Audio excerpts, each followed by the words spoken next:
নবনীরদনিন্দিত কান্তিধারম রসসাগর নাগর ভূপবরং। हरे कृष्णा। आज हम लोग बुक रीडिंग कर रहे हैं करुणा के सागर। इसमें हिज हॉलीनेस भक्तिचार्य स्वामी गुरु महाराज की जीवनी है। ये बुक उन्होंने डिवाइन ग्रेस भक्ति वेदांत स्वामी शिल प्रभुपाद को समर्पण की है। वहीं से हम लोग शुरू करते हैं। यह पुस्तक मेरे महान गुरुदेव सील अभय चरणारविंद भक्ति वेदांत स्वामी प्रभुपाद के कर कमलों में समर्पित है। इस कला व पाखंड भरे युग में पतित जीवों का उद्धार करने हेतु वे आध्यात्मिक जगत से भगवत भक्ति का संदेश लेकर प्रकट हुए और अपनी करुणा से संपूर्ण जगत को अपलवित कर दिया। वे निश्चित ही करुणा के सागर हैं। सावना। भारत के प्राचीन वेद, जो विश्व के प्राचीनतम और सबसे गहन आध्यात्मिक ज्ञान के स्रोत हैं, बताते हैं कि मनुष्य जीवन तब आरंभ होता है जब व्यक्ति निष्ठा के साथ यह जिज्ञासा करता है, मैं कौन हूँ, कहाँ से आया हूँ, मेरे अस्तित्व का क्या उद्देश्य है। संस्कृत में इन 3 प्रश्नों को ब्रह्म जिज्ञासा अथवा आध्यात्मिक जिज्ञासा कहते हैं। इनका यथा योग उत्तर केवल एक प्रामाणिक आध्यात्मिक गुरु द्वारा ही प्राप्त किया जा सकता है। इसलिए वास्तविक खोज तब आरंभ होती है जब व्यक्ति ऐसे एक गुरु की खोज आरंभ करता है। जब मैं यूरोप में एक छात्र था, तब मुझे एक ऐसे शिक्षक की खोज करने की आवश्यकता का अनुभव हुआ और मैं अपनी खोज आरंभ करने के लिए भारत लौटा। उस समय तक मेरा जीवन एक थके हारे यात्री के समान था, जो रेगिस्तान के बीच में आकर भटक गया था। इस जगत के भ्रम जाल और माया का भोग करने का प्रयास करते हेतु मैं अपनी प्यास बुझाने के लिए मृग तृष्णा के पीछे भाग रहा था। पर मृग तृष्णा के पीछे मैं जितना भी भागा, वह उतना ही दूर जाती गई। मैं जितना ही आनंद लेने का प्रयास करता, मैं उतना ही अधिक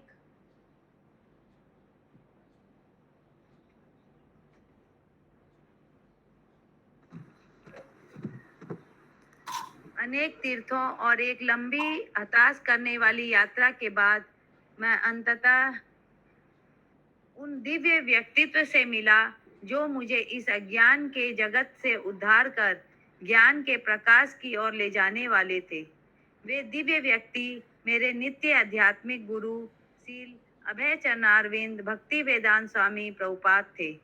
उन्होंने मुझे अवगत कराया कि मैं मृग तृष्णा का पीछा कर रहा था, जहां मैं अपनी प्यास बुझाने के लिए कभी भी जल प्राप्त नहीं कर पाता, और उन्होंने मुझे मरु उद्यान की दिशा दिखलाई। यह केवल एक मरु उद्यान नहीं, अपितु कृष्ण भावना अमृत का सागर था। एक दिन बंबई के जुहू उपनगर के समुद्र तट पर प्रातःकालीन भ्रमण करते हुए श्रील प्रभुपाद ने कुछ सुंदर दिखने वाले भद्र कुत्तों की ओर संकेत किया, जो उन व्यक्तियों के साथ थे जो समुद्र तट पर भ्रमण कर रहे थे। और उन्होंने अपने शिष्यों से पूछा, इन कुत्तों और उन आवारा कुत्तों में क्या भेद है, जो गंदे हैं और आने जाने वालों पर भौंक रहे हैं। जब कोई उत्तर नहीं दे पाया, तब प्रभुपाद ने कहा, इन कुत्तों के स्वामी हैं, पर उन कुत्तों के नहीं। श्रील प्रभुपाद ने मेरी स्थिति की उत्तमता का से वर्णन कर दिया। उनसे मिलने के पहले मैं एक आवारा कुत्ता था, मैला और गंदगी से भरा हुआ, यहाँ वहाँ लक्ष्य के अभाव में भटक रहा था और व्यर्थ के कार्यों में लगा हुआ था। परंतु जैसे ही मैं उनके संपर्क में आया, मुझे अपने अस्तित्व का उद्देश्य प्राप्त हो गया और मैं ऐसे जीवन की ओर उन्नत हो गया जिसकी मैंने कभी कल्पना भी नहीं की थी। 1979 में न्यूयॉर्क शहर में मेरे एक गुरु भाई योगेश्वर प्रभु ने मुझे लॉन्ग आइलैंड में श्रील प्रभुपाद के सानिध्य में बिताए दिनों के विषय में बोलने के लिए एक कार्यक्रम में आमंत्रित किया। जब हम न्यूयॉर्क के 55 स्ट्रीट के मंदिर में लौट रहे थे, तब योगेश्वर प्रभु ने व्यक्त किया कि उन्हें मेरी वार्ता कितनी पसंद आई और अन्य सभी ने भी इसे कितना सराहा था। उन्होंने मुझे स्मरण कराया कि भक्तों के लिए माताजी Srila sound Prabhupada sound quality okay उन्होंने मुझे स्मरण कराया कि भक्तों के लिए श्रील प्रभुपाद के विषय में श्रवण करना कितना महत्वपूर्ण था, विशेषकर उनके अंतिम दिनों के विषय में, जब उन्होंने इस जगत से प्रस्थान किया। वह समय जब मुझे उनकी व्यक्तिगत सेवा करने हेतु उनके साथ अनेक घंटे व्यतीत करने का सौभाग्य प्राप्त हुआ था। मंदिर में पहुंचने पर भक्तों ने यहाँ भी मुझे श्रील प्रभुपाद के साथ अपने अनुस्मरण बांटने का निवेदन किया। उनकी रुचि देखते हुए वहाँ के मंदिर अध्यक्ष लक्ष्मी नरसिंह प्रभु ने मुझे एक संध्या श्रील प्रभुपाद पर बोलने का निवेदन किया, जो बढ़कर 3 संध्याओं के कार्यक्रम में विस्तृत हुआ। न्यूयॉर्क से मैं टोरंटो की यात्रा की, जहाँ मंदिर अध्यक्ष विश्वकर्मा प्रभु ने पहले से ही मेरी कक्षाओं के विषय में सुना था और मुझे वहां के भक्तों के साथ इसे बांटने का निवेदन किया। फिर से संध्या के कार्यक्रम 3 दिनों तक चले।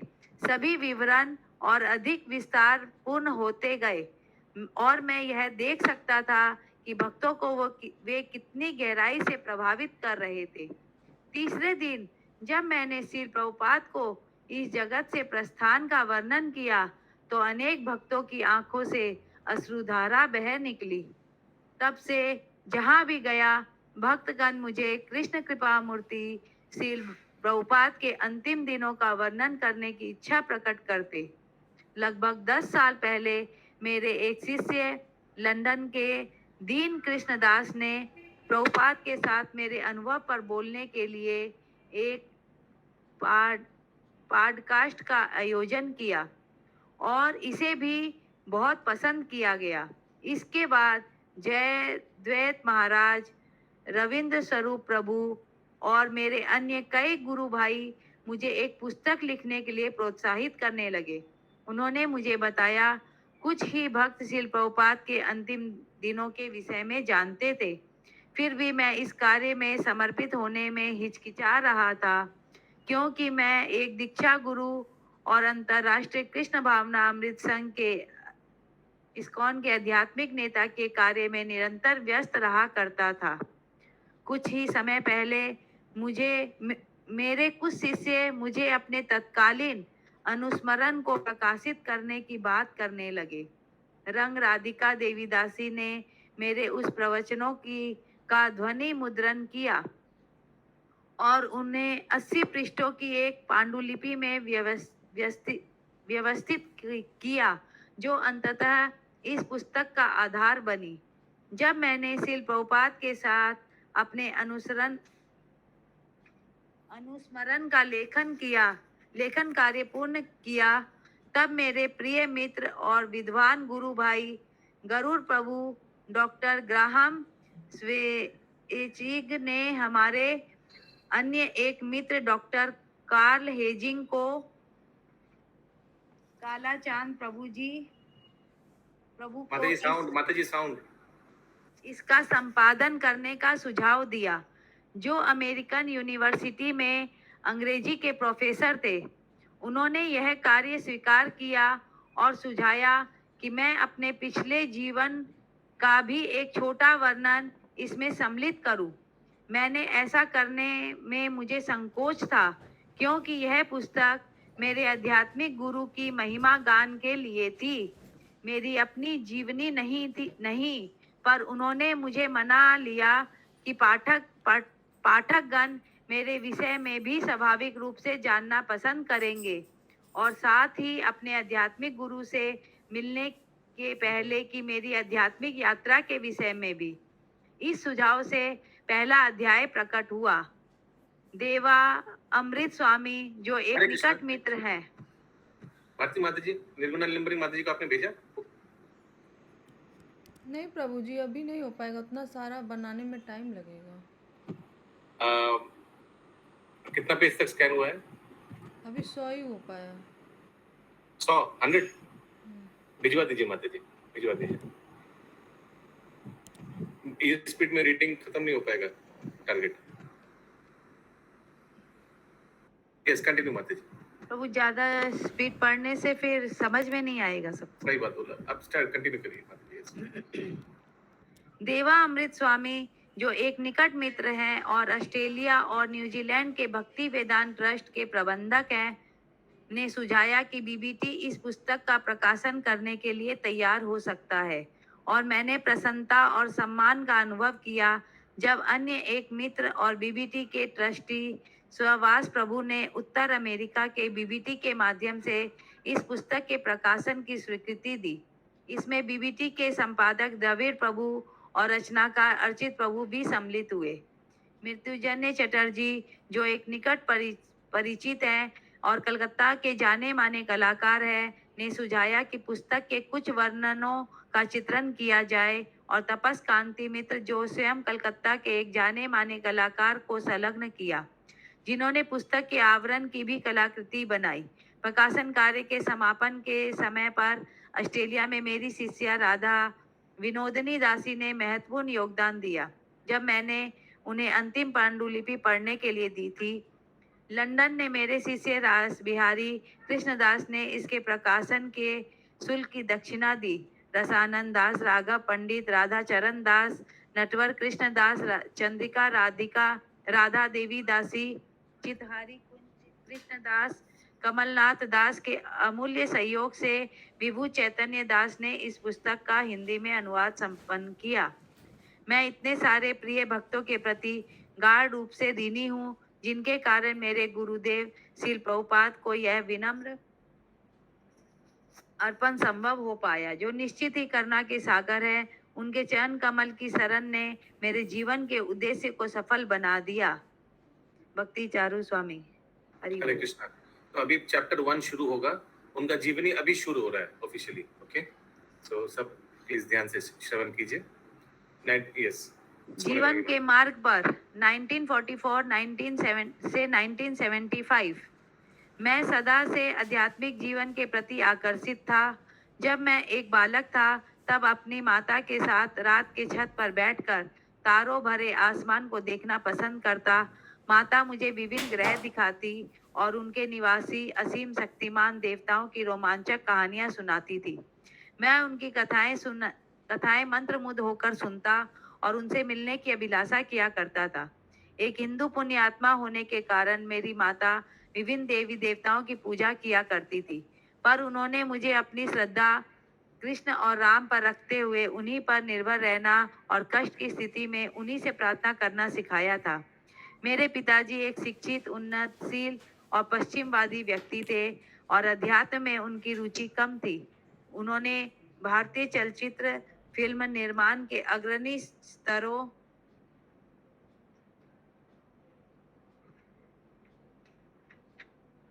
में सफलता प्राप्त की थी, और भौतिक समृद्धि ही उनकी प्राथमिकता थी। हम तब कोलकाता के एक समृद्ध क्षेत्र में रहते थे, और यूं तो उन दिनों मोटर गाड़ियां दुर्लभ थी, परंतु मेरे पिताजी के पास दो थी, एक स्थानीय परिवहन के लिए और एक जीप दूरस्थ फिल्म निर्माण स्थल की यात्रा करने के लिए, जहां उनके सभी भाई सार्वजनिक परिवहन का उपयोग करते और धोती कुर्ता धारण करते। वही मेरे पिता 3 पीस के सूट पहनते और एक वाहन चालक उन्हें यात्रा कराता। वे मेरे नायक थे और मुझे उन पर गर्व था, परंतु उनका व्यवसाय, जो उनका जुनून था, उनका अधिकतम समय ले लेता था। वे देर रात तक काम करते रहते और मैं उन्हें कम ही देख पाता था। जब मेरी आयु 7 साल थी, तब मेरी माँ टीबी से ग्रस्त हो गई और हम पर संक्रमण रोकने के लिए हमारे परिवार को पृथक पृथक कर दिया गया। मेरी छोटी बहन चाची के साथ रहने के लिए भेज दी गई। मेरा बड़ा भाई और मैं अपने पिताजी की बड़ी बहन बुआ के साथ रहने लगे। मेरी बुआ एक विधवा थी और उनके 8 बच्चे थे। सभी बड़े हो चुके थे। उन्होंने हम पर प्रेम और स्नेह की वर्षा सी कर दी। वे एक अत्युत्तम शाकाहारी रसोइया भी थी, जिन्हें दूसरों को भोजन कराना पसंद था। मैंने उनके पकवानों में रुचि विकसित कर ली थी, परंतु मुझे अपनी माता की बहुत याद आती थी। मैं जानता था वे बीमार है, परंतु मैं समझ नहीं पा रहा था कि हम सब साथ में क्यों नहीं रह सकते। चचेरे भाई के जन्मोत्सव के दिन में मैं भागकर अपनी माता से मिलने चला गया। जब मैंने उनके कमरे में झांका तो वे तकिया के सहारे बिस्तर पर सीधी बैठी दिखाई दी और उनकी आंखें बंद थी। मैं द्वार पर खड़ा रहा। मुझे पता नहीं था उनके पास जाना चाहिए या नहीं, परंतु जब उन्होंने अपनी आंखें खोली तब मैंने उनके चेहरे पर हर्षपूर्ण आश्चर्य देखा और उन्हें संकेत से मुझे अपने पास बुलाया। उन्हें लगा कोई मुझे वहां लेकर आया है, परंतु जब मैंने उन्हें बताया कि मैं चुपके से अकेले उनके पास आया हूँ तो उन्होंने मुझे सीने से लगाकर रोना शुरू कर दिया। मैंने अपनी सिर उनकी गोद में रख दिया। वे मुझे दुलार करने लगी। उनकी आंखों से आंसू उनके गालों पर से होकर गिरते ही रहे। फिर उन्होंने मुझे पास खींचकर कसकर आलिंगन किया, अपने हृदय की कंपन की गर्मी से आराम देते हुए। कुछ दिनों बाद मेरे एक चाचा बुआ के घर में मुझे और मेरे बड़े भाई को लेने आए। मैंने सोचा कि हम अपनी माता को देखने जा रहे हैं, परंतु जब हम अपने जूते पहनने जा रहे थे तो चाचा ने मना कर दिया। मैं समझ गया कुछ गड़बड़ है। मैं समझ नहीं पा रहा था क्या हुआ, परंतु मेरा भाई फूट फूट कर रोने लगा। वह समझ गया जब किसी की मृत्यु हो जाती है तब परिवार के सदस्यों को किसी अशुभ वस्तु को हाथ नहीं लगाना चाहिए। चमड़े को तो कभी भी नहीं। हम घर पहुंचकर अपने संबंधियों को एकत्र पाया और सभी के चेहरे गंभीर थे। ऊपर मेरी माता को उनके बिस्तर पर लेटाया गया था। उनकी आंखें बंद थी। उनके गले में फूलों की माला थी। रंगीन गुलदस्ते उनके सिर के आसपास सजाए गए थे। उनके चेहरे पे चंदन से सजा दी गई थी और एक चमकदार लाल सिंदूर से उनकी माथे पर बिंदी लगाई गई थी। वे बहुत सुंदर लग रही थी और मैंने सोचा वह कितनी शांत दिख रही है, मानो वे सो रही हो। उस समय मेरे कंधे पर एक कोमल सा हाथ आया और फिर मुझे कमरे से बाहर ले जाया गया। जहां ही मैं बैठक कक्ष में गया, मैंने अपने कुछ संबंधियों को रोते हुए सुना, पर मैं किसी को देख नहीं सका। वे केवल एक खिड़की पर खड़े होकर पड़ोस के बगीचे को निहारता रहा। तभी मेरे हृदय में एक गहरे दुख का अनुभव हुआ। मेरे आंखों से अश्रु की धारा बह निकली और मैं सिसकियां लेते हुए रोने लगा। मैं यह जान चुका था कि अब मैं कभी भी अपनी माता को नहीं देख पाऊंगा। मेरी माता की मृत्यु ने मेरे जीवन की हर परिस्थिति को प्रभावित किया। मेरे पिता की किसी वस्तु में रुचि नहीं रही, ना ही हमारी। उन्होंने धन कमाने और घर चलाने के लिए कुछ भी करना बंद कर दिया था। वे हताश रहा करते और सोचते कि व्यवसाय के लिए उन्होंने मेरी माता को अनदेखा किया और इस कारण से ही वे मेरी माता की व्याधि और मृत्यु के जिम्मेदार हैं। मेरी बुआ का घर ही अब पहले जैसा नहीं रहा।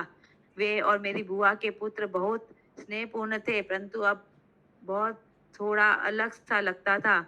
यह मेरा घर नहीं था। मुझे लगा कि अब मैं यहाँ का सदस्य नहीं। मैं सदा से एक उन्नत छात्र था और अपनी बुद्धिमानी के लिए सराहा जाता था। इसलिए मुझे भारत के उच्चतम छात्रावास विश्वविद्यालय में भेजने की योजना बनाई गई, जो हिमालय के निकट था। परंतु मेरे पिताजी की आर्थिक तंगी के कारण अब यह संभव नहीं था और मुझे एक स्थानीय स्कूल में भर्ती करा दिया गया। मैंने सोचा कि यह स्कूल कितना सादा और साधारण है। मैं एक निजी प्राइवेट स्कूल में पढ़ना चाहता था, जहां सभी छात्र अच्छे परिधान पहनते, हर विषय अंग्रेजी में पढ़ाते और सभी शिक्षक इंग्लैंड के होते थे। यह विचार मेरी चेतना में गहराई से भर गया था। मैं अंग्रेजी सीखकर एक अंग्रेज के समान बनना चाहता था, ठीक जिस प्रकार मेरी माता की मृत्यु के पहले मेरे पिता थे। मैं अपने स्कूल और पढ़ाई के लिए बिल्कुल भी उत्साहित नहीं हो पा रहा था और जैसा कि बुआ के घर में स्थिति थी, मुझे लगता था कि मेरे लिए यह गलत स्थान है और मैं यहाँ का निवासी नहीं। इसके कारण मैं अपनी वार्षिक परीक्षा में अनुत्तीर्ण रहा। जिस दिन मुझे परिणाम मिला, मैं अपनी कक्षा में बैठे बैठे रोता रहा। मैं घर नहीं जा पा रहा था। मैं अत्यधिक शर्मिंदा था। जब मैं स्कूल से बाहर आया तो यहाँ वहाँ भटकता रहा।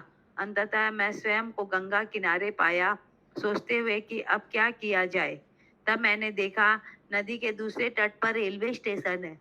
बस मैंने सोचा मैं हिमालय की तलहटी पर स्थित छात्रावास स्कूल को जाने वाली ट्रेन पर चढ़ जाऊंगा और वहां के प्रधान अध्यापक से कहूंगा कि मैं एक अच्छा विद्यार्थी बनकर रहूंगा और सदा सफल रहूंगा, जिससे वे मुझे वहां रहने दे।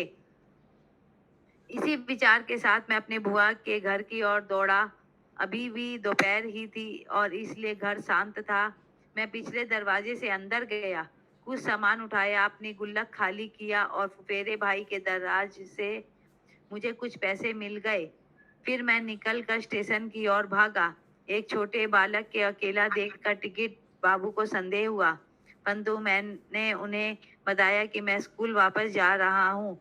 जब उन्होंने मुझसे पूछा मेरे साथ कोई और क्यों नहीं है, तो मैंने कहा मेरी माता की मृत्यु हो गई है। मेरे पिता मेरे साथ आने वाले थे, परंतु आकस्मिक व्यापार कार्य के कारण उन्हें कहीं और बुला लिया गया। मैंने उनसे कहा कि मुझे अकेले यात्रा करने की आदत है, मैं स्वयं को संभाल सकता हूँ। अतः उन्होंने मुझे टिकट देकर जाने दिया।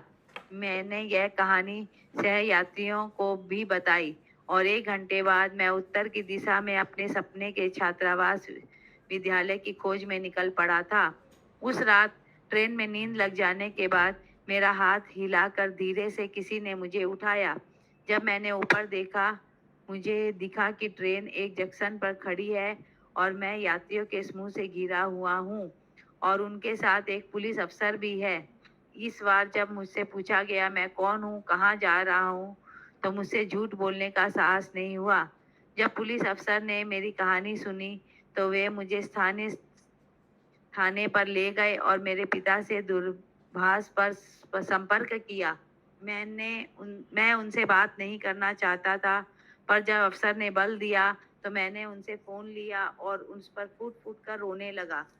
मेरे पिता को स्थिति समझाने के बाद वह पुलिस अफसर मुझे पास ही में अपने घर ले गया, जहां पर उनकी पत्नी ने मुझे भोजन कराकर सुला दिया। मैं उनके घर में अगले दिन भी रहा, लगभग पूरे दिन केवल बिस्तर पर। उन्होंने मेरे साथ बहुत अच्छा व्यवहार किया, पर कमरे में अकेले रहते हुए मैं स्वयं को एक अपराधी के समान अनुभव कर रहा था, जिसे बंदी बना लिया गया हो। उस रात मेरे पिता मुझे कलकत्ता वापस ले जाने के लिए आए। उनके साथ ट्रेन में यात्रा करते हुए मेरे स्मरण में हमारी सबसे लंबी चर्चा हुई। उन्होंने मुझे बताया कि वे मुझसे कितना अधिक प्रेम करते हैं और मुझ पर उन्हें कितना भरोसा है। उन्होंने कहा चाहे मैंने जो कुछ भी किया हो, वे जानते थे कि मैं एक अच्छा बालक हूँ। मैं कभी भी कोई बहुत बुरा काम नहीं करूँगा। तुम्हारी माता तुमसे बहुत प्रेम करती थी, उन्होंने मुझसे विश्वास दिलाते हुए कहा, और अभी भी करती है। तब वे शांत होकर बैठे रहे और बिछोह की यातना में मैं फूट फूट कर रोता रहा। हरे कृष्णा। यस, निर्गुणा नीलंबरी माता जी, प्लीज कंटिन्यू। कृष्णा। अगले कुछ दिन मैं केवल अपने कमरे में ही रहा और मेरी भविष्य के कार्यकलाप निश्चित नहीं थे।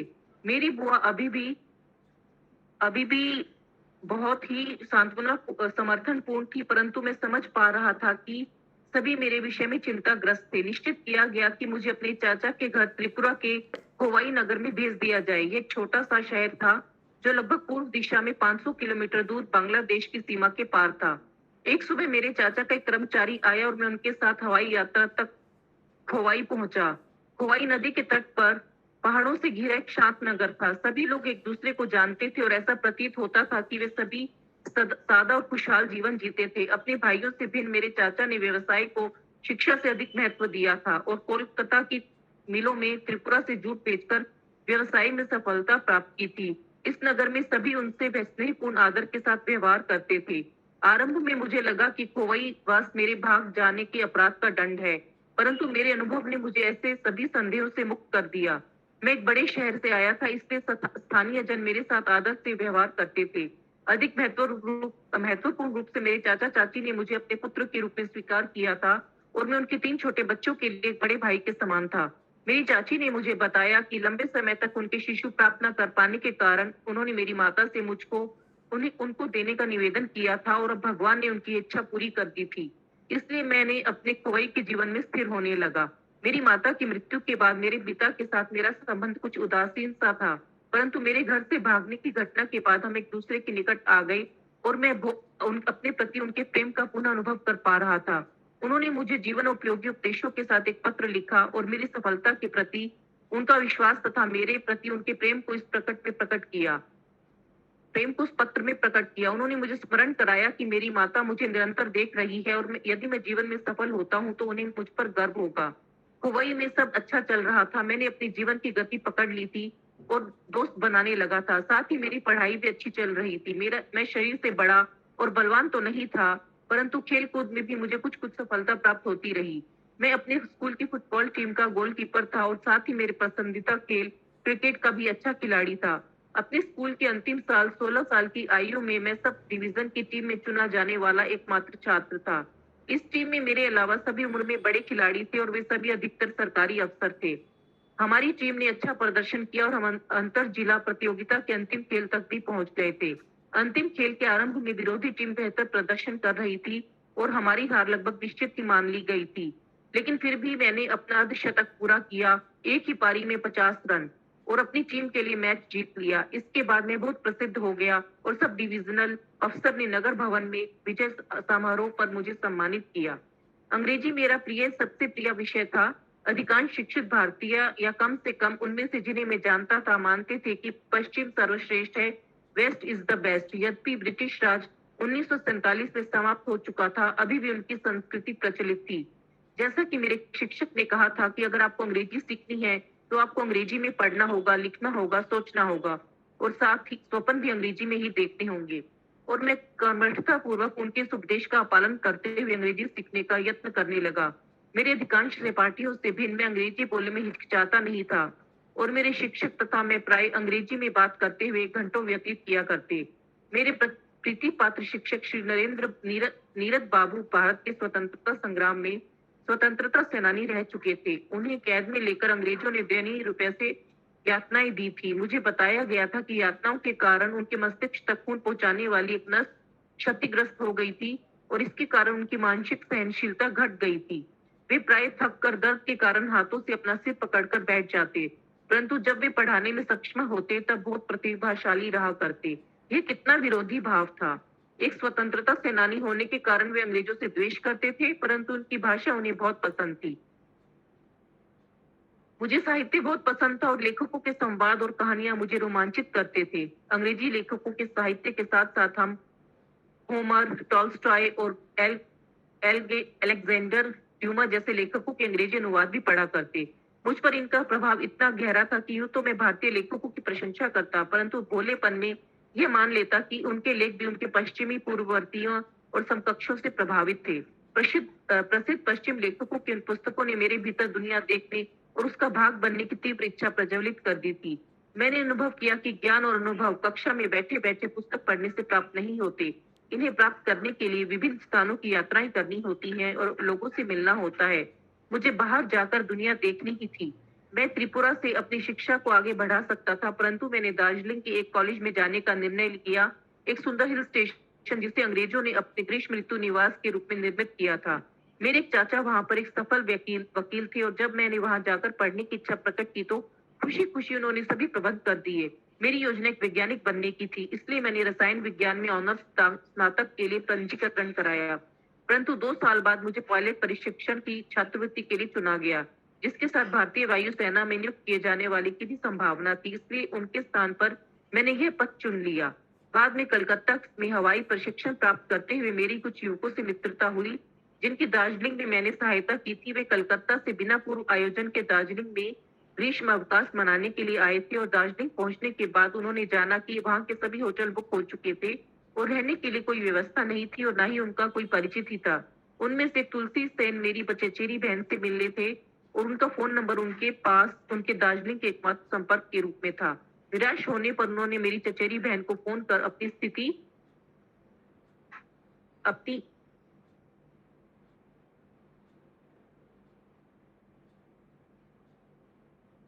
बताई। कोई प्रतिक्रिया न सोच पाने के कारण मेरी बहन ने मुझे फोन दबा दिया और कुछ लोगों से फोन पर बात करके मैंने उन लड़कों के रहने की व्यवस्था एक स्थानीय इंडोर स्टेडियम के गेस्ट हाउस में कर दी। तुलसी और 2 अन्य बालक स्वपन ठाकुर और गौर घोष विशेष आभारी थे और हम उसी समय बहुत अच्छे मित्र बन गए थे। अब यह सभी बालक बदले में कुछ करना चाहते थे और इसलिए उन्होंने मुझे अपने अन्य मित्रों से मिलाया और उन्हें बताया कि मैंने दार्जिलिंग में उनकी कितनी सहायता की थी। वे सभी समृद्ध परिवारों से थे। तुलसी के पिता कलकत्ता हाई कोर्ट के एक प्रख्यात वकील थे। स्वपन ठाकुर प्रसिद्ध कवि श्री रविंद्रनाथ टैगोर के संबंधी थे और श्री गौर सफल उद्योगपतियों के परिवार से थे।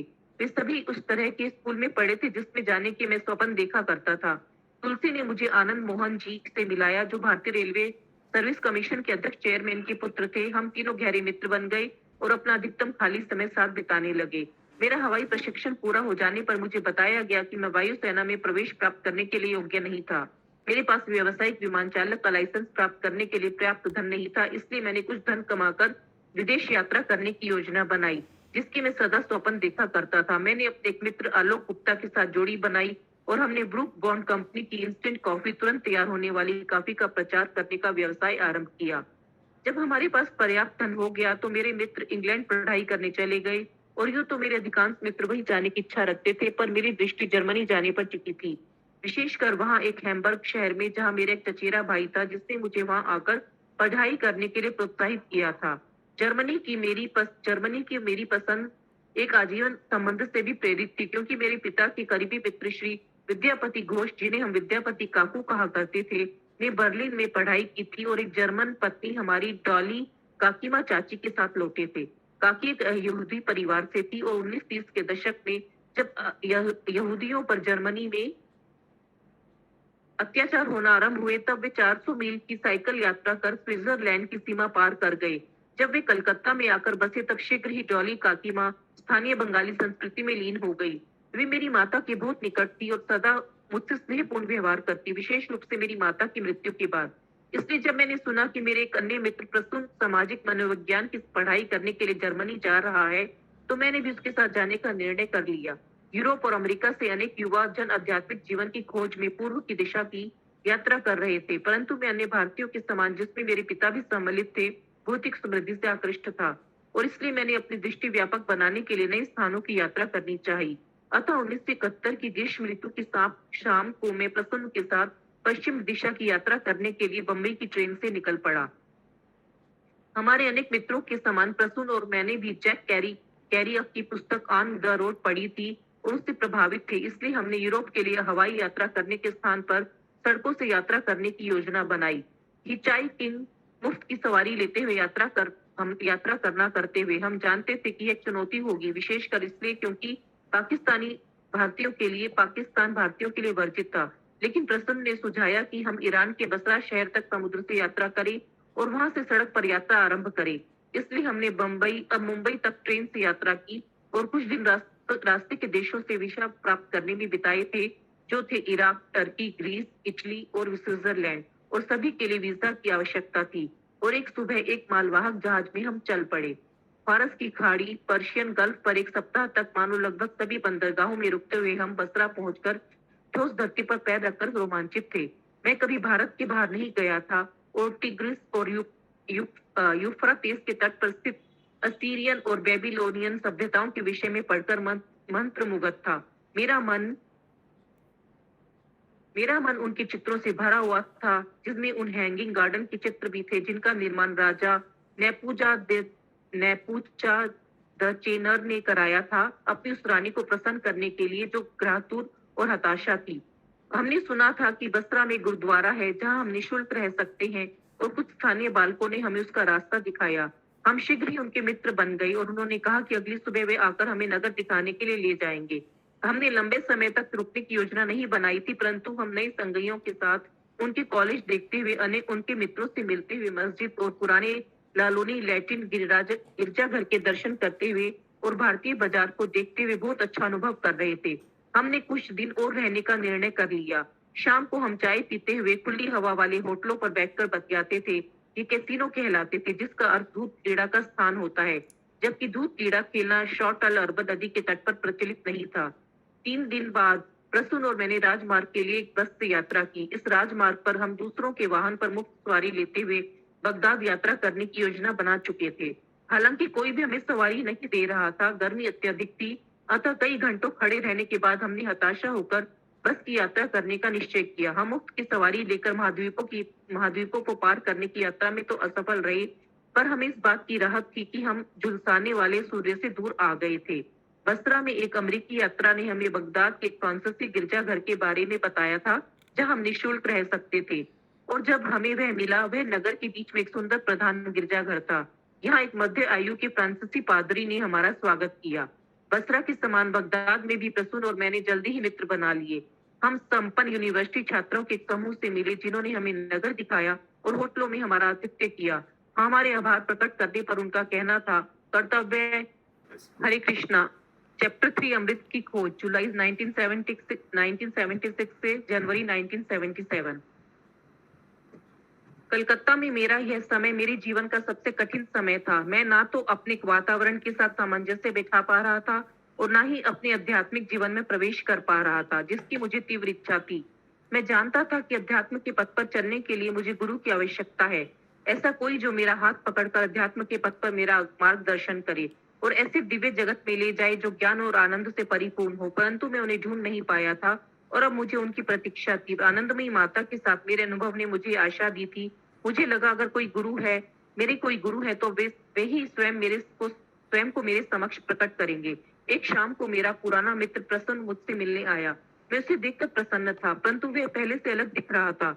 जो प्रसन्न मुझे याद था, उसके लंबे बाल हुआ करते थे और वह पश्चिम कपड़े पहना करता था, पर अब उसने सर मुंडवा लिया था और धोती कुर्ता धारण किए था। मैं जानता था कि जर्मनी में वह अंतर्राष्ट्रीय कृष्ण भावनामृत संघ इस्कॉन से जुड़कर कृष्ण भक्त हो गया था, इसलिए उसकी वेशभूषा देखकर मुझे आश्चर्य नहीं हुआ, परंतु उसके चेहरे का तेज चित्तग्राही लग रहा।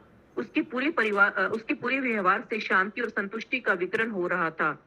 जब पहले मैंने सुना कि प्रसून और उसकी जर्मन प्रेमिका इस्कॉन से जुड़ गए थे, तो मैंने इसे इतनी गंभीरता से नहीं लिया, क्योंकि हैम्बर्ग के इस्कॉन मंदिर में उनका और मेरा अनुभव अच्छा नहीं था। एक दिन जब मैं यूनिवर्सिटी की कैंटीन से बाहर आ रहा था, मैंने पश्चिमी युवाओं के एक समूह को, जिसमें महिलाएं साड़ियों में थी और पुरुष धोती कुर्तों में, नृत्य और कीर्तन करते हुए देखा। इस दृश्य ने मुझे प्रसन्न कर दिया, साथ ही मेरे घर की याद भी दिला दी। मैं कलकत्ता से दूर था और इन सभी युवाओं ने, जो पारंपरिक भारतीय वेशभूषा में थे, मुझे अपनी संस्कृति के प्रति गर्व से भर दिया।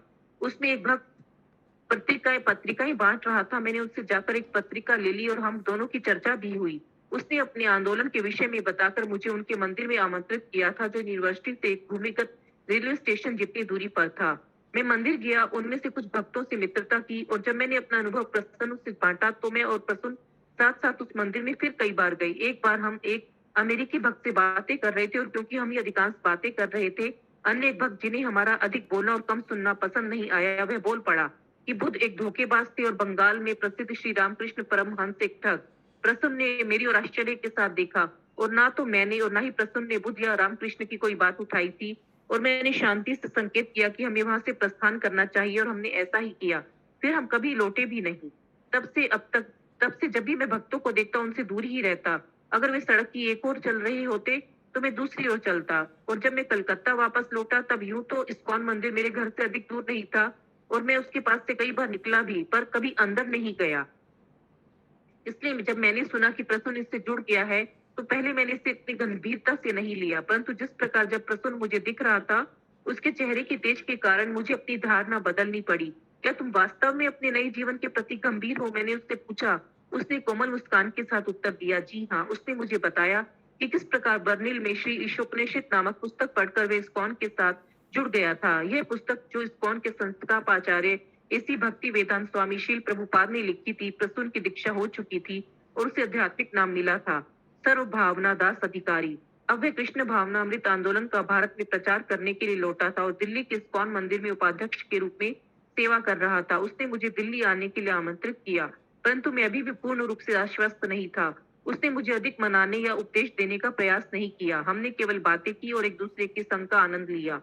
मैं सर्व भावना प्रभु को जीवनचर्या से बहुत प्रभावित हुआ था। इसमें मांसाहार, नशा, स्त्री संग और दूध क्रीड़ा से परहेज था, परंतु सबसे अधिक प्रशंसनीय मुझे उसके गुरु के प्रति प्रेम और आदर लगा, जिन्हें वे शील प्रभुपाद कहकर संबोधित करता था।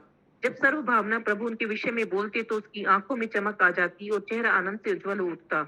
मुझे लगा कि शायद उनकी आसक्ति मात्र भावनात्मक है, परंतु मैं फिर भी इससे प्रभावित था। अगली सुबह सार्वभावना प्रभु और मैं पुनः मिले और मैंने उन्हें भोजन पर ले जाने का प्रस्ताव रखा तो इसने उसने उसे स्वीकार कर दिया। मैंने उन्हें आश्वस्त किया कि भोजन शाकाहारी ही होगा, परंतु उन्होंने कहा कि वे घर जाकर ही खाएंगे। मेरे बल देने पर उन्होंने मुझे बताया कि भले ही भोजन शाकाहारी हो, रसोई और उसके बर्तन अन्य पकवानों के लिए उपयोग किए हुए सकते हैं। फिर से मैं उनकी उच्च स्तरीय जीवन शैली और दृढ़ विश्वास से प्रभावित हुआ। मैंने अनेक शाकाहारी मित्र थे, मेरे अनेक शाकाहारी मित्र थे, परंतु सर्वभावना प्रभु के मानक अलग ही स्तर पर थे। उस दोपहर में मैं उनके साथ पास के इस्कॉन मंदिर में गया था, जहां उसने मुझे युवा अमेरिकी भक्तों के एक समूह से परिचित कराया। आध्यात्मिक जीवन के विभिन्न विषयों पर उनके साथ मेरी सुंदर चर्चाएं हुई और मैं विशेषकर कुंडली प्रभु और अनिर्देशीय वपु प्रभु से प्रभावित था। दोनों मुझे नितांत बुद्धिमान लगे, पर वह कुंडलिनी प्रभु छोटे कद, मोटे शरीर और हास्य से भरपूर थे। अनिर्देशीय वपु प्रभु लंबे, पतले और साधुवत दिखते थे और साथ ही बहुत भद्र थे। मैं उनके नम्र और दयालु स्वभाव से आकृष्ट हुआ और तुरंत ही हम मित्र बन गए। उन्होंने मुझे हरिनाम का महामंत्र के रूप में जप करने के विषय में बताया और कृष्ण प्रसाद के लाभ के विषय में भी। वे भोजन जो कृष्ण को अर्पित किया होता है और जिसके आहार से सैकड़ों यज्ञ करने से भी अधिक लाभ प्राप्त होता है। मैं अनिर्देशीय वपु प्रभु के वैदिक शास्त्रों के ज्ञान से अचंभित था और उनके विवेक के प्रति प्रशंसा का भाव दृढ़ता से विकसित करने लगा था। जब उन्होंने पूछा कि क्या मैं कुछ सेवा करना चाहूंगा, तो मैंने तुरंत ही स्वीकृति दी और वे मुझे ऑल्टर भगवान की वेदी के पास के कमरे में लेकर गए, जहां उन्होंने मुझे कुछ फलों को काटना सिखाया जो विग्रहों को भोग लगाए जाने वाले थे।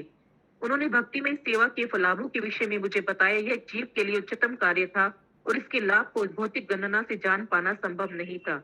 हमने बहुत सारे फल काटे जो कुछ प्लेटों में भगवान को वेदी पर कुछ मिनटों तक भोग लगाने के बाद लाकर बचे फलों में मिला दिए गए और फिर उन्हें इस बालकनी में लाया गया, जहाँ एक पंक्ति में सभी भक्त बैठे थे और ये उन्हें परोस दिए गए। अनिर्देशीय वपु प्रभु ने फिर मेरे लिए थाली लगाई और दूसरी स्वयं के लिए, और फिर हम साथ बैठकर प्रसाद लेने लगे और साथ ही उन्होंने मुझे बताया कि किस प्रकार कृष्ण भावनामृत आंदोलन बद्ध और कष्टमय जीवात्मा का उद्धार कर उन्हें वापस भगवान के धाम ले जाने के माध्यम से विश्व की सभी समस्याओं का हल कर सकता है। अनिर्देशीय वपु प्रभु के वाक्य और इस प्रकार सेवा में लगाए जाने से मैं गहराई से प्रभावित हो चुका था। वेदी के निकट का कक्ष एक पवित्र स्थान था, जहाँ मुझ जैसे अनजान व्यक्ति को उन्होंने ले जाकर भगवान की सेवा करने का अवसर प्रदान किया। मैं उन्हें उनके एक एक शब्द का आनंद उठा रहा था।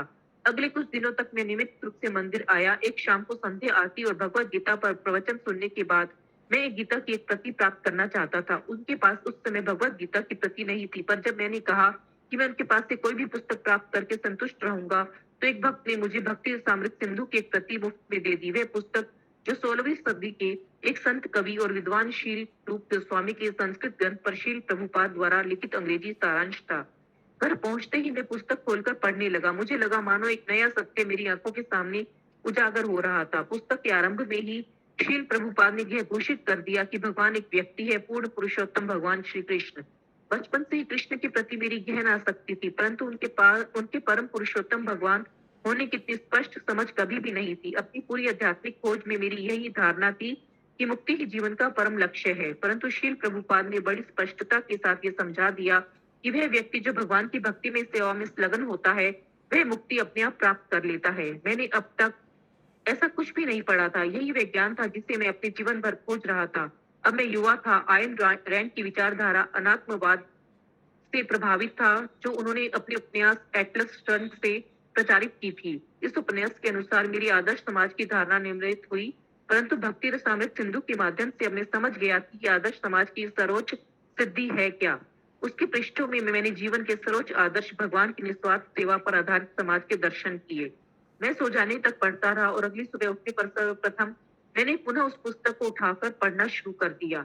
शील प्रभुपाद ने समझाया कि 5 प्रकार की मुक्ति होती है। भगवान के साथ एक हो जाना सायुज्य मुक्ति, भगवान के साथ एक ही लोक में वास करना सालोक्य मुक्ति,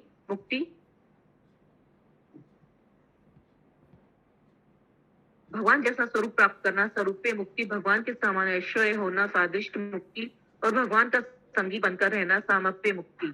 परंतु शील प्रभुपाद ने इंगित किया कि भगवान की सेवा में संलग्न एक भक्त को मुक्ति के लिए विभिन्न प्रकारों में कोई विशेष आकर्षण नहीं होता। भक्ति द्वारा उन सभी से कहीं अधिक आनंद की प्राप्ति होती है। सब कुछ स्पष्ट होता जा रहा था और जितना अधिक मैं पढ़ता उतना ही अधिक तल्लीन होता जाता। खोज के ध्येय का ज्ञान न होने के कारण अनेक वर्ष व्यर्थ गंवाने के लिए मैं दुखी था। शील प्रभुपाद मेरे सभी प्रश्नों का पूर्णतः उत्तर दे रहे थे। उन्होंने हमारे दुखों का कारण समझाया और ऐसी स्थिति से मुक्त होने का मार्ग भी प्रशस्त किया। मैं पुस्तक पढ़ना रोक ही नहीं पा रहा था। मैं पूरे दिन पढ़ता रहा। उस रात को शील प्रभुपाद मेरे स्वप्न में आए थे। वे एक सिंहासन नुमा गद्दी पर बैठे थे और उनके शरीर से उज्जवल तेज निकल रहा था। उनके चरणों पर लोगों की भीड़ बैठी हुई थी। मैंने उनसे कुछ नहीं पूछा, केवल उन्हें प्रणाम करके कहा, मैं आपके चरण कमलों पर पूर्णतः स्वयं को समर्पित करता हूँ। कृपया मुझे स्वीकार कर मेरा मार्गदर्शन करें। जब मैं उठा तो मेरा हृदय एक अद्भुत संतुष्टि की भावना से उत्प्रोत था और मुझे मेरे गुरुदेव मिल गए थे। जैसे जैसे मैं आगे बढ़ता गया, मुझे कृष्ण और उनकी विभूति के विषय में और ज्ञान प्राप्त होता गया। वे परम श्रेष्ठा, परम स्वामी और परम नियंता है और मैंने जाना कि मेरे जीवन का लक्ष्य उनके प्रति शरणागत होना है। मैंने हृदय से अनुभव किया कि मुझे अब कोई भी चिंता करने की आवश्यकता नहीं। कृष्ण हर प्रकार से मेरी देखभाल करेंगे। हर प्रकार की चिंता और कष्टों से मुक्त होकर मुझे अपूर्व शांति प्राप्त हुई। यह जानकर कि मुझे अपने गुरु मिल गए हैं, मैं मंदिर वापस जाने के लिए प्रतीक्षा नहीं कर सकता था। अगले ही दिन मंदिर गया और कुंडली प्रभु से पूछा कि शील प्रभुपाद कहाँ थे। अन्य भक्तों से पूछने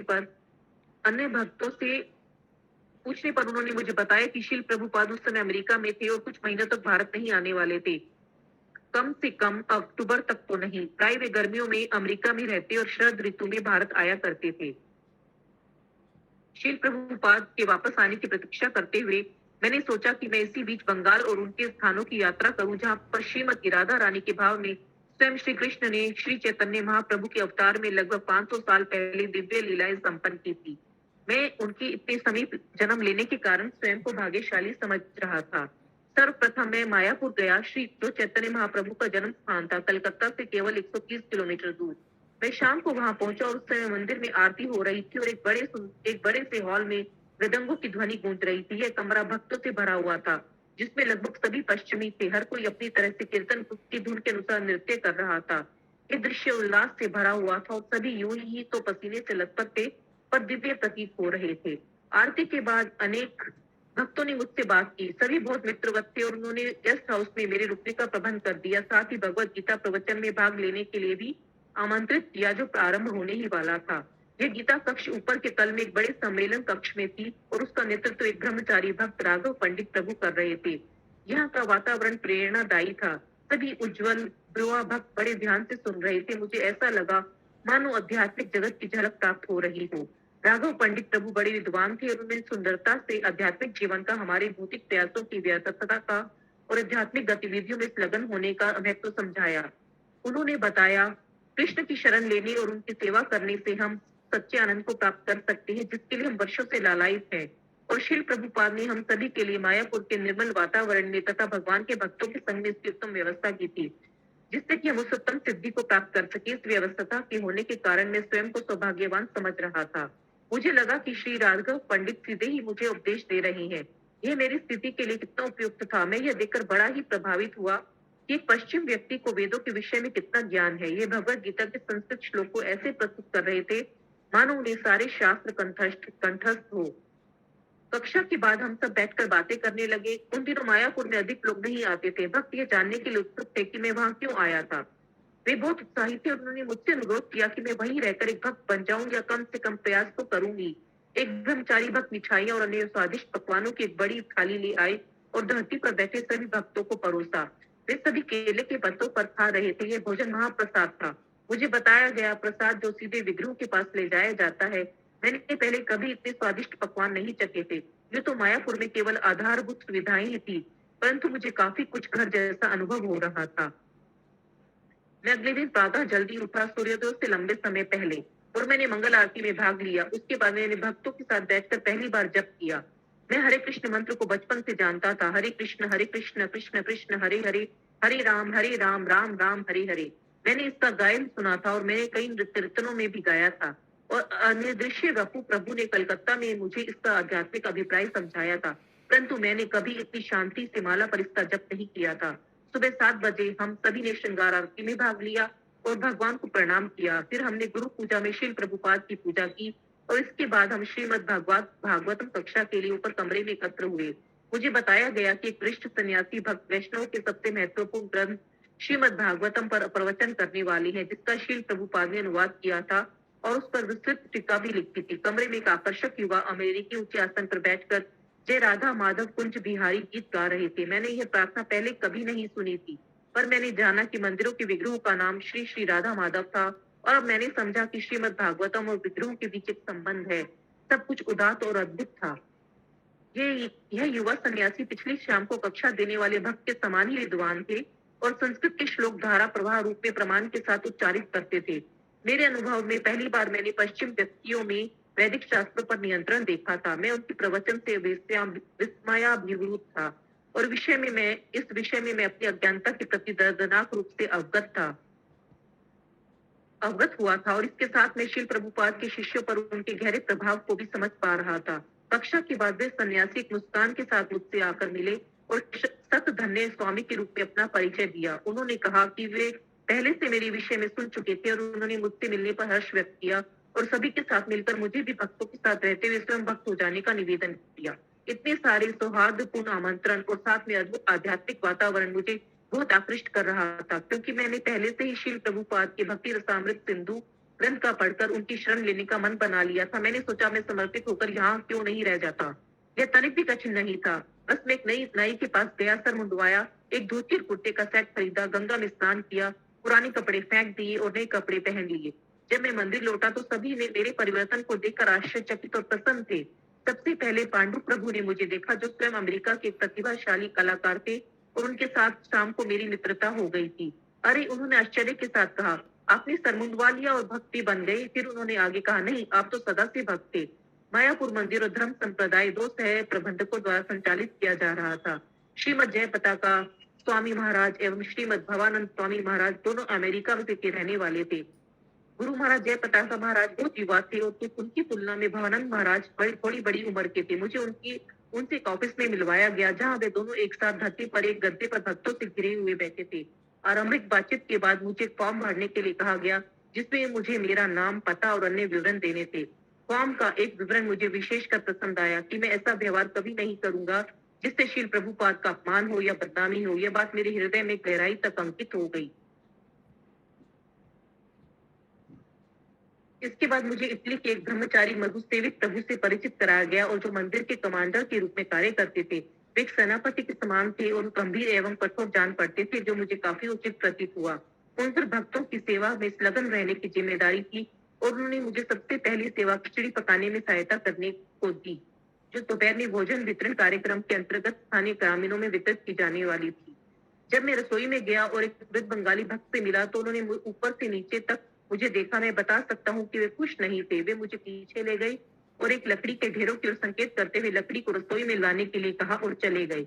कितनी लकड़ी लानी है यह उन्होंने मुझे नहीं बताया था, इसलिए मैं एक के बाद एक लकड़ी हाथों में लकड़ी भरकर लाता रहा और उनके लौटने तक लगभग आधा रसोई घर भर चुका था।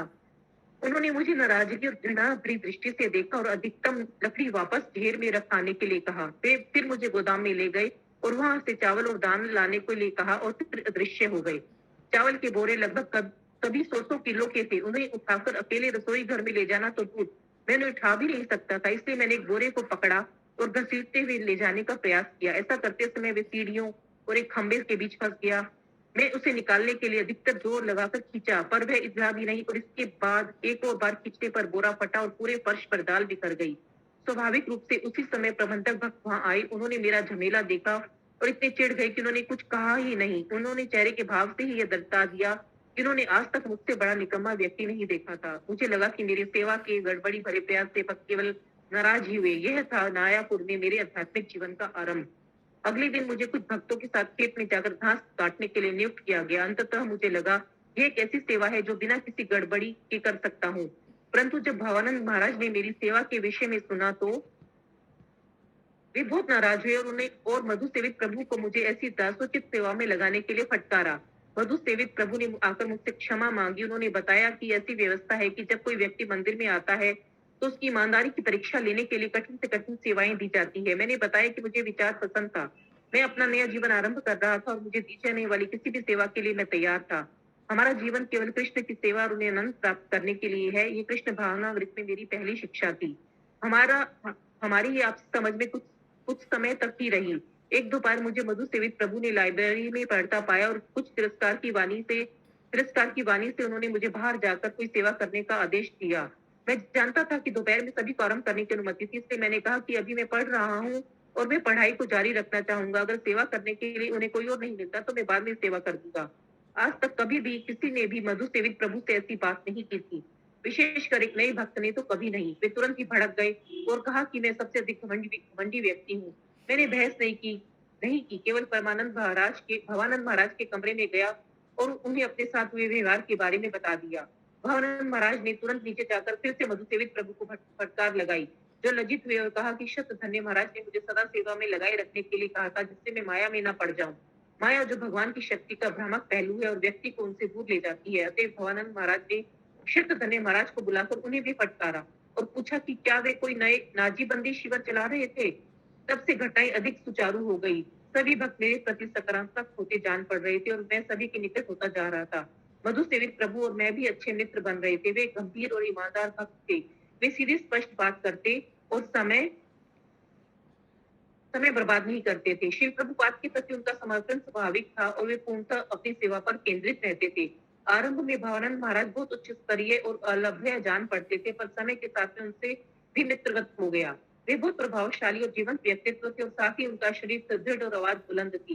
वे एक स्वाभाविक नेता थे जो स्वतः ही आदर और प्रशंसा प्रेरित करते थे। वे अधिकतम भक्तों से उम्र में बड़े थे और जहाँ तक अधिकतम भक्त साधारण और निश्चित परिवार से थे। वे संभ्रांत परिवार से जन्मे थे और न्यूयॉर्क में फैशन जगत में जाने माने व्यक्ति थे। श्री प्रभुपाद के साथ मात्र एक छोटी सी भेंट से उनका जीवन परिवर्तित हो गया और वे शरणागत हो गए। मेरे पास अभी भी पक्की सेवा नहीं थी, इसलिए विभिन्न विभागों के भक्त मुझे उनके साथ सेवा करने के लिए आमंत्रित करने लगे। गौशाला की देखभाल करने वाले एक युवा इटालियन भक्त श्री सात्विक दास ने मुझे अपने साथ सेवा करने के लिए बुलाया। मुझे विचार पसंद आया और साथ ही मैं यह भी जानता था कि जो सेवा सबसे प्रतिष्ठित सेवा है, इसलिए मैंने भवानंद महाराज से जाकर पूछा, परंतु उन्होंने कहा कि यह सेवा मेरे लिए उचित नहीं। मैं नाराज हुआ पर उनके निर्णय को स्वीकार कर लिया। निर्णय अगर प्रभु जो गुरुकुल बच्चों के स्कूल के प्रधान थे, उन्होंने उनके सहायक नदिया प्रभु के साथ पढ़ाने के लिए मुझे आमंत्रित किया। फिर से मैं भवानंद महाराज के पास सेवा के लिए स्वीकृति लेने गया, पर उन्होंने इस सेवा को भी मेरे लिए उचित नहीं समझा। मैं फिर से हताश हुआ। मुझे लगता था कि पढ़ाना मेरे लिए उत्तम सेवा रहेगी, पर महाराज मुझे इसके लिए अयोग्य समझते थे। मेरे अहंकार को ठेस पहुंची थी और मैंने विरोध करते हुए कहा, क्या आपको मैं एकदम बेकार लगता हूँ? जिस भी सेवा का मैं प्रस्ताव रखता हूँ उसी के लिए आप मुझे अयोग्य समझते हैं। यह तुम्हारी योग्यता का प्रश्न नहीं, महाराज ने पलटकर कहा। तब वहां जाकर तुम पाओगे कि सभी छात्र बिस्तर गिला करने वाले ग्रामीण बच्चे हैं और पूरी कक्षा से बदबू आती है, तो मुझे डर है कि तुम्हारा आदर्श सपना टूट जाएगा। मैं तीर्थपाद प्रभु के साथ रहता था, जो एक बहुत ही गंभीर अमेरिकी भक्त थे। वे एक भी मिनट व्यर्थ नहीं गवाते। अगर उनके पास खाली समय होता तो वे शील प्रभुपाद की पुस्तक पढ़ते और उनको निर्धारित 16 माला हो जाने के बाद ही प्रसाद दिया करते। माला पूरी करने में पूरे 2 घंटे लगा करते। मैं ऐसे प्रतिबद्ध साथी के साथ रहते हुए प्रसन्न था। मेरे लिए सबसे बड़ी चुनौती प्रतिदिन जल्दी उठना थी। घर पर मैं 8 बजे के पहले विरले ही कभी उठा करता था, पर मायापुर में सभी भक्तों को सुबह 4 बजे से के पहले 4:30 बजे की मंगल आरती में भाग लेना होता था। तीर्थपाद प्रभु प्रतिदिन प्रातः 3 बजे उठ जाया करते और स्नान करके जाने से पहले मुझे उठा दिया करते। उनके लौटने पर वे मुझे बिस्तर पर ही पाते और मुझे उठ बैठने के लिए विवश कर देते थे। मैं उनसे थोड़ी देर और सोने के लिए प्रार्थना करता, पर वे मेरे नीचे का गद्दा मेरे लेटे हुए उठा देते और धरती पर गिरने से बचने के लिए मुझे नीचे कूदना होता और हम हंसते हंसाते ऐसा प्रतिदिन करते थे। तीर्थपाद प्रभु और उनके भाई एक साथ इस्कॉन से जुड़े थे, परंतु हाल ही में उनके भाई ने आंदोलन छोड़ दिया था। इस घटना से वे उदास थे। मुझे कृष्ण भावनामृत में स्थित रहते हुए वे मुझे बड़ा स्नेह करते थे, मानो वे कृष्ण भावनामृत से भटके हुए अपने भाई को वापस ला रहे हो। उन दिनों मायापुर में जीवन बड़ा साधारण था। हर कोई निरपेक्ष भाव से आयु, राष्ट्रता या पद की चिंता न करते हुए मंगल आरती में भाग लेता था और मंदिर में बैठकर अपनी माला किया करता। साथ ही कभी श्रृंगार आरती, गुरु पूजा और श्रीमद भागवतम कक्षा में भी भाग लेते थे। हम सभी दिन भर सेवाओं में लगे रहते, केवल दोपहर को छोड़कर, जब हम तीव्र गर्मी के कारण अंदर रहकर श्रीमद भागवतम या परम पुरुषोत्तम भगवान श्री कृष्ण शील प्रभुपाद द्वारा लिखित 10वें स्कंद का अध्ययन करते। शाम को हम सभी संध्या आरती और भगवत गीता की कक्षा में भाग लेते और प्रसाद लेने के देर रात तक कृष्ण भावनामृत के अपने अनुभव को एक दूसरे के साथ बांटते। सुबह श्रीमद भागवतम कक्षा के बाद हम खिचड़ी और एक सब्जी का साधारण नाश्ता करते। मेरे मंदिर में युक्त होने के कुछ समय बाद तक दूसरा भोजन प्रसाद शाम 5 बजे के पहले तक नहीं परोसा जाता था, परंतु भवानंद महाराज ने देखा कि दोनों भोजन कालों के समय के बीच का अंतराल अत्यधिक है, तो उन्होंने दोपहर का प्रसाद के 1:30 बजे रख दिया। जब सभी भक्त एक साथ रसोई घर के बरामदे में बैठकर दाल, सब्जी और गर्मा गर्म चपातियों का प्रसाद ग्रहण करते एक भरपूर भोजन जो वास्तव में विलासपूर्ण लगा करता था, वहाँ अनेक उत्तम महिला रसोइयां भी थी, जिनमें से कुछ थी किशोरी वल्लभा माताजी और दीदी माँ, जो एक उच्च स्तरीय बंगाली परिवार से थी। विग्रहों के भोग के लिए सभी मिष्टान वृंदावन विलासिनी माताजी बनाया करती थी, जो एक साउथ अफ्रीका की भक्त थी और उन्होंने मायापुर में रहकर मिष्टान बनाने की कला में दक्षता प्राप्त कर ली थी। ये सभी भोग विग्रहों को मंगल आरती के पहले और रात में विग्रहों को सुलाने से पहले लगाए जाते थे। शाम का महाप्रसाद सर्वाधिक स्वादिष्ट होता। विग्रहों को भोग लगाने के बाद महाप्रसाद की बड़ी थाली में एकत्र कर 3 निवासी सन्यासियों के पास लाया जाता था। गुरु महाराज, जय पताका महाराज, भावानंद महाराज और शब्दधन्य महाराज। उन्हें परोसने के बाद मधु सेवित प्रभु थाली नीचे सभा कक्ष में लाते और ये हम सभी ने वितरित कर दिया जाता, जो गीत कक्षा के बाद घेरा बनाकर अपने हिस्से के लिए व्याकुलता के साथ प्रतीक्षा कर रहे होते थे। एक शाम को महाप्रसाद नहीं आया। बहुत लंबे समय तक प्रतीक्षा करने के बाद हम ऊपर देखने गए। सबसे ऊपर तल में हमने मधु सेवित प्रभु को पिछली बालकनी में बैठकर महाप्रसाद का आनंद देते पाया। हम ठाकर लगाकर हंसे, परंतु इस घटना के बाद से वे सन्यासियों को परोसकर प्लेट सीधे नीचे लाया करते। उस समय मायापुर में एक ही बिल्डिंग तैयार थी, लोटस बिल्डिंग। मंदिर का एक कक्ष निचले तल पर था, एक सभा कक्ष, कुछ कार्यालय और विग्रहों का रसोई घर अगले तल पर था। शील प्रभुपाद का कक्ष और उनके सचिव और सेवकों के लिए एक कक्ष इसके ऊपर था और सबसे ऊपर अतिथियों के लिए कुछ कमरे थे। इसके ऊपर छत पर गुरु महाराज, जय पताका और भावानंद महाराज के लिए 2 बड़े कमरे थे। इसके बाद अन्य मायापुर नगर अभी भी अवस्थित था। हम सामने की बाउंड्री को दीवार के साथ बने कमरों की पंक्ति में रहते थे और मुख्य द्वार के दोनों ओर थी। कोई शौचालय नहीं था और पक्की सीमेंट लगी जमीन पर खुले मैदान के बीच में 4 हैंडपंप ही हमारी नहाने की सुविधा थी। शौचालयों के लिए धरती में गड्ढे खोदे गए थे और उनके आसपास जूट के कपड़ों से ढकी लकड़ी की दीवारें थी। यह क्षेत्र जहरीले सांप, कोबरा और प्लेग से भरा हुआ था। केवल हैंडपंप और शौचालय तक जाने में ही हर कदम पर व्यक्ति को जान का खतरा रहता था। जब मायापुर में बाढ़ आई तो पानी 10 फीट की ऊंचाई पर आ गया और सभी सांप अपने बिलों से बाहर आकर खिड़कियों, द्वारों, पेड़ और यहाँ तक कि भवन में हर स्थान पर तैरते पाए गए। सांपों से छुटकारा पाने के लिए उड़ीसा के भक्त प्रद्युमन प्रभु ने उन्हें मारना आरंभ किया। वे 50 सांप मार चुके थे और अगर हम उन्हें रोकते नहीं तो वे मारते ही जाते। एक दिन एक भक्त ने प्रद्युमन प्रभु को बरामदे पर चलते हुए देखा और उनके पीछे कोबरा चला आ रहा था। चिकने सीमेंट के फर्श ने कोबरे की गति घटा दी थी, इसलिए वे भक्त उसे रोक पाया। लेकिन यदि वे ऐसा नहीं करता तो प्रद्युमन प्रभु को वे सांप काट ही लेता। मुझे बताया गया कि कोबरे बड़े प्रतिशोधी होते हैं। वे अपने मृत साथी की आंखों में देखकर हत्यारे को पहचान जाते हैं और फिर उसका पीछा करते हैं। एक दिन मैं पीछे के बरामदे में खड़ा था जब मैंने एक काले कोबरे को रास्ते पर सरकते देखा। अचानक एक नेवला उसके सामने आ गया। नेवले को देखते ही सांप ने हिसाना शुरू कर दिया और अपना फन फैला दिया। कुछ समय तक दोनों एक दूसरे को प्राय बिना हिले देखते रहे। तब सांप मुड़कर धान के खेत में चला गया और नेवला उसके पीछे दौड़ा। सीतानाथ प्रभु नामक एक दूसरे भक्त, जो स्वभाव से शांत एवं लंबे और पैतले शरीर के थे, सांपों से बहुत डरते थे। वे दिन में भी उनके कमरे में सांपों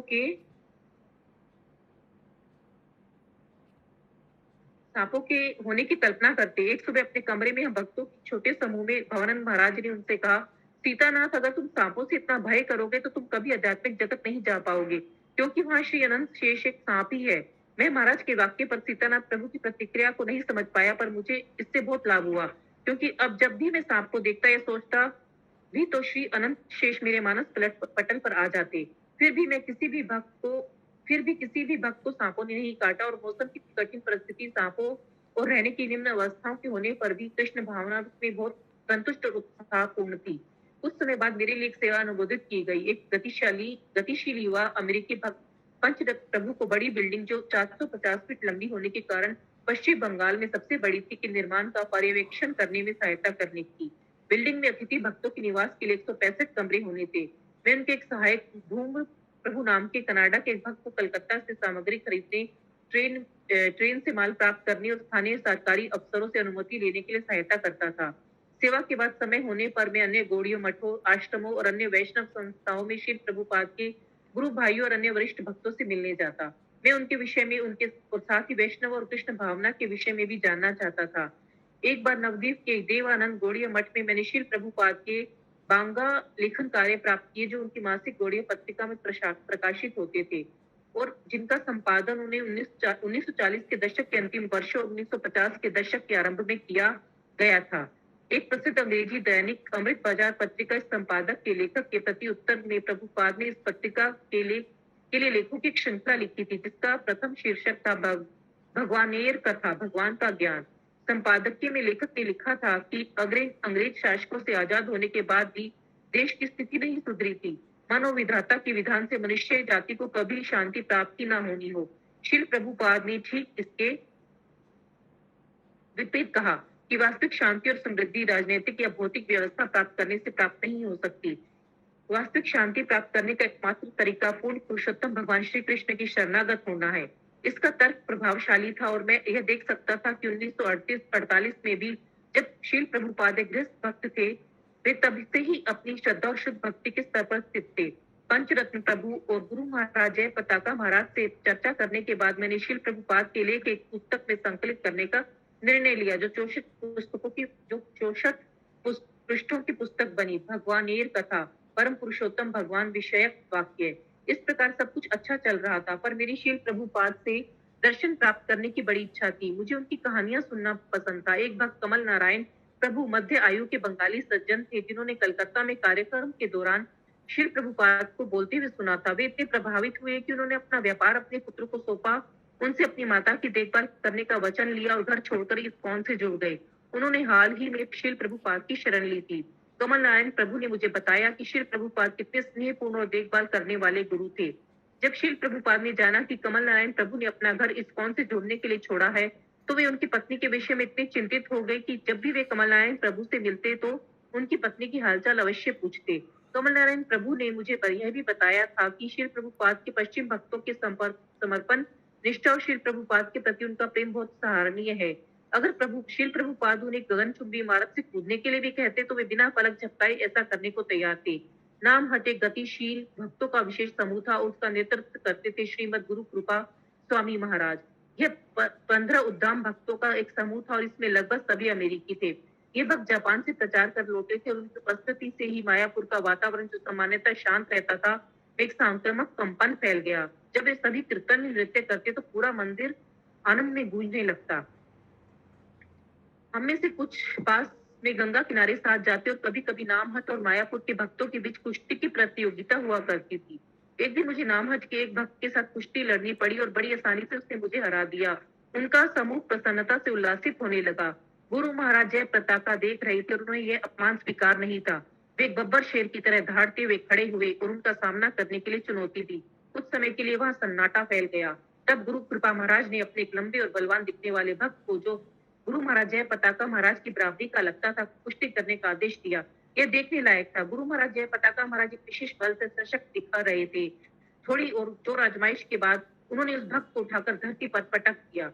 एक रात हम सभी गुरु महाराज जय पताका महाराज कमरे में बैठकर श्री चैतन्य चरितामृत का पाठ कर रहे थे, जो श्री चैतन्य महाप्रभु की दिव्य जीवनी है।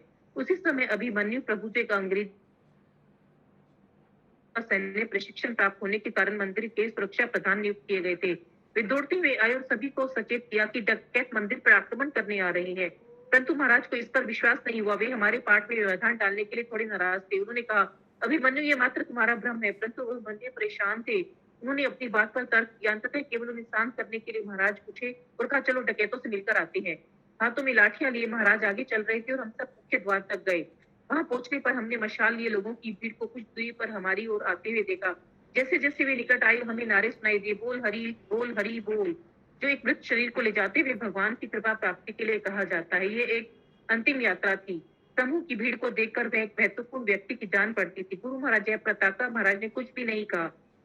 वे और लंबे कदम रखते हुए वापस अपने कमरे की ओर चल दिए और अन्य सभी भक्त उनके पीछे। महाराज एक स्वाभाविक नेता थे। वे ऊर्जा से परिपूर्ण थे और सुबह से लेकर रात तक सेवा करते रहते थे। पर हमने एक साथ बहुत आनंद भी प्राप्त किया।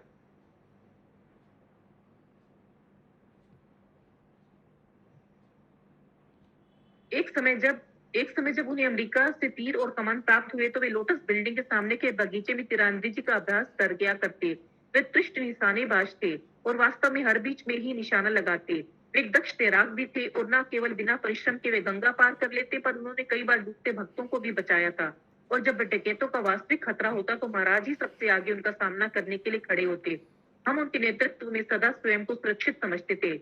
मायापुर के विग्रह श्री श्री राधा माधव 18 इंच ऊंचे थे और 8 शुभ धातुओं से बनाए गए थे। वे व्यक्तिगत रूप से श्री प्रभुपाद द्वारा स्थापित किए गए थे। मैं उनके साथ एक संबंध स्थापित करने लगा था और जब कभी भी मुझे मौका मिलता, मैं उनके सामने बैठकर उनके दिव्य सौंदर्य की प्रशंसा करने का प्रयास करता। हरे कृष्ण कृष्ण कृष्ण हरे हरे, हरे राम राम राम हरे हरे। एक दिन सुबह के प्रसाद के बाद विग्रहों के सामने महामंत्र का जप करते हुए मुझे गहन साक्षात्कार हुआ।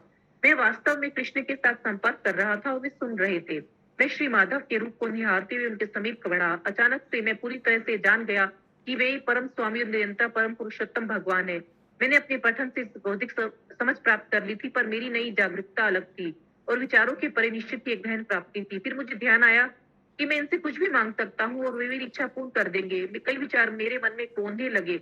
मैं इनसे क्या मांगू? धन, पद, सम्मान? मैं पूर्णतः आश्वस्त था कि मुझे जो कुछ भी चाहिए मुझे प्राप्त हो जाएगा। पर फिर मैंने सोचा, अगर कल को मेरी मृत्यु हो गई तो ये सब किस काम के रह जाएंगे। बड़ी राहत के साथ मैंने वे मांगने की सोची जो सदा मेरे साथ रहेगा। मैंने प्रार्थना की, कृपया मुझे आपका एक भक्त बनने की अनुमति दे और सदा मुझे अपनी प्रेममयी सेवा में लगन रखे। एक गंभीर राहत मेरे हृदय में प्रकाशित हो गई और मैं अवर्णनीय आनंद से भर गया। मैंने उन्हें दंडवत प्रणाम किया और आभार एवं प्रेम की भावनाओं से सरोवर लंबे समय तक वहीं लेटा रहा। अनिर्देशीय बपू प्रभु श्री मायापुर आए थे और उनके साथ मेरी मित्रता फलने फूलने लगी। मैं उनके साथ लंबी सैरों पर, कभी कभी गंगा के बहाव के साथ 1 किलोमीटर की दूरी तक जाया करता। हम विभिन्न विषयों पर चर्चा करते, पर मुख्यतः अपने आध्यात्मिक जीवन के विषय में ही। वे लॉस एंजलिस के रहने वाले थे और उनके पिता मेरे पिता के समान अमेरिका के फिल्म उद्योग से जुड़े थे। वे भी बचपन से अध्यात्म के प्रति आकृष्ट थे और अपनी किशोरावस्था के अंत के समय में भक्तों के संपर्क में, विशेषकर श्री प्रभुपाद की पुस्तकें पढ़कर आकर तुरंत ही आकृष्ट हो गए थे। उसके कुछ समय बाद वे कौन से जुड़ गए और समर्पित होने के लिए उन्होंने भारत की यात्रा की। वे भारतीय संस्कृति के विषय में अत्यंत जिज्ञासु थे और वे उसकी बहुत सराहना करते और मुझसे मुझे मेरी मातृभूमि के विषय में अनेक प्रश्न पूछते। वे सभी को ये बताते कि किस प्रकार मुझे पहली बार ही देखकर वे जान गए थे कि मैं भक्त बन जाऊंगा, और मैं सभी को बताता कि किस प्रकार उन्होंने तुरंत ही मुझे विग्रहों के लिए फल काटने की सेवा में लगाया था और इस सेवा के कारण ही मैं भक्त बन पाया। सुबह के प्रसाद के दौरान मधु सेवित प्रभु ने घोषणा की कि श्री प्रभुपाद अभी भी बंबई पहुंचे हैं। मेरा हृदय उत्तेजित हो गया। मैं वानंद महाराज के पास भागा और कहा कि मुझे जाकर प्रभुपाद से मिलना ही है, परंतु महाराज ने इसकी स्वीकृति नहीं दी। अगर तुम जाते भी हो तो उन्होंने कहा तुम उनके पास नहीं जा पाओगे, कोई वहां तुम्हें नहीं जानता और इसके अलावा श्री प्रभुपाद की तबीयत ठीक नहीं है। वे विरले ही किसी से मिलते हैं और उन्हें यहाँ आने दो, वे जल्दी ही यहाँ आ जाएंगे और तुम्हें उनसे मिलने के बहुत सारे अवसर प्राप्त होंगे। मैंने महाराज की सलाह स्वीकार करते हुए संयम बनाए रखने का प्रयास किया। एक दिन हमें सूचना मिली कि श्री प्रभुपाद इलाहाबाद के कुंभ मेले में जाने वाले हैं, जो मायापुर के उत्तर पश्चिम की दिशा में 800 किलोमीटर की दूरी पर था और तीन दिन की बस यात्रा करके पहुंचा जा सकता था। गुरु कृपा महाराज अपने नाम हट के भक्तों के साथ जा रहे थे और मायापुर के कुछ भक्त भावानंद महाराज के नेतृत्व में उनसे जुड़ने वाले थे। मेरे भी जाने की बड़ी तीव्र इच्छा थी। श्रील प्रभुपाद की जय। हरे कृष्ण।